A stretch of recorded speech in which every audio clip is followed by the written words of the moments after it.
So, welcome to today's deep dive. Well, honestly, it's a pretty massive stack of reports and strategy briefs to get through today. Yeah, it's a lot of material. It really is.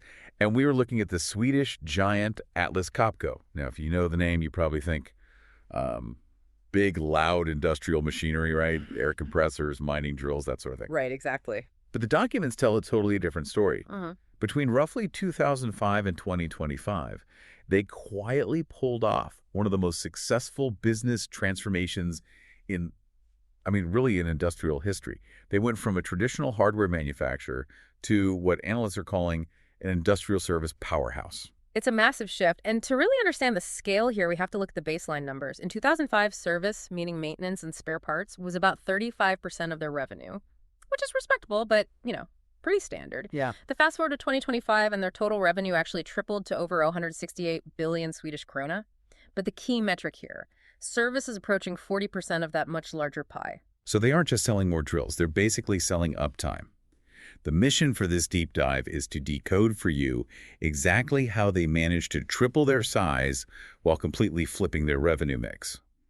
And spoiler alert for you listening, it involves a relentless acquisition strategy and some really smart digital pivots. Oh yeah, it definitely wasn't an accident. It started with a very specific structural change back in October 2007. They created a dedicated service division within their compressor technique area. See, that seems like just a semantic change, though. Every machinery company has a service department. You just call them when the drill breaks. Right, but that is the reactive model. The difference here was giving the service division its own management and, crucially, its own profit targets.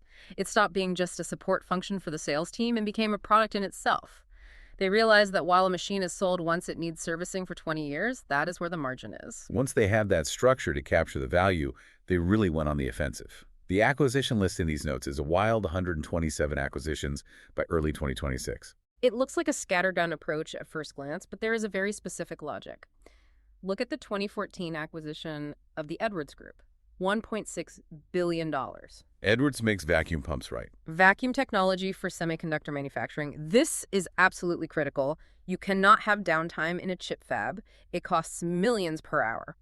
By buying Edwards Atlas, Copco didn't just buy pump technology. They bought a massive global installed base. Thousands of mission-critical machines sitting in factories that require high-margin expert maintenance. That phrase installed base keeps coming up in the research. It explains why they started buying up the little guys, too. I'm seeing purchases like Air Compressor Works in Florida and Centror in Brazil in early 2026. These aren't manufacturers. No, they're distributors. This is their channel acquisition strategy. Historically, Atlas Copco sold a compressor to a local dealer, and the dealer sold it to the factory. So the dealer owned the relationship and the service contract. So Atlas Copco is buying back the relationship. Exactly. They are cutting out the middleman to capture 100% of the aftermarket revenue. It gives them direct access to the customer data and the service schedule. That desire for control extends to ownership, too. Let's look at the specialty rental expansion. The acquisition of National Tank and Equipment NTE in the U.S. in October 2025 seems huge. It was a major move for their power technique business area. NTE brought in $218 million in revenue, 25 locations, and a fleet of industrial pumps and tanks. This is dewatering equipment, stuff you need for a specific project, but not necessarily permanently. Right, and it pushed the power technique area to a point where nearly 50% of its revenue comes from services and rental.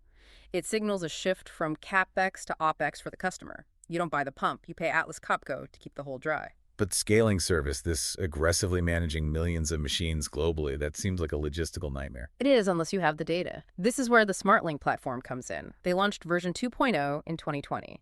It's not just about remote monitoring. It's about predictive maintenance. Moving from fix it when it breaks to fix it before it breaks. Precisely. If you know a bearing is vibrating 2% more than usual, you send a tech during a planned shift change.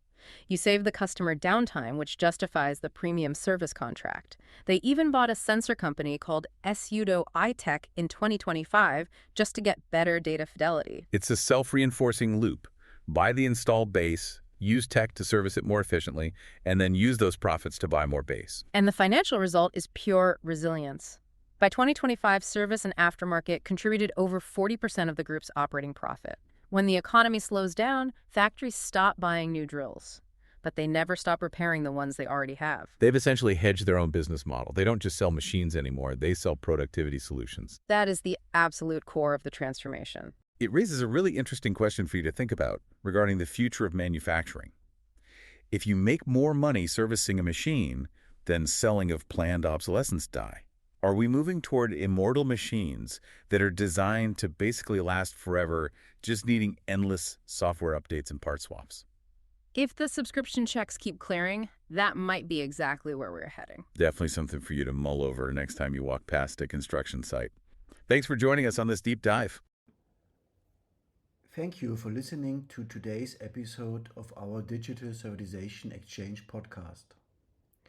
We hope the insights sparked new ideas, challenged assumptions, and brought clarity to the evolving world of service and digital-driven business models. This podcast is grounded in extensive research across various fields, drawing on years of academic work, case studies, and cutting-edge publications. It also shaped by hands-on experience of our collaboration partners, whose real-world challenges and successes help us to translate theory into practice.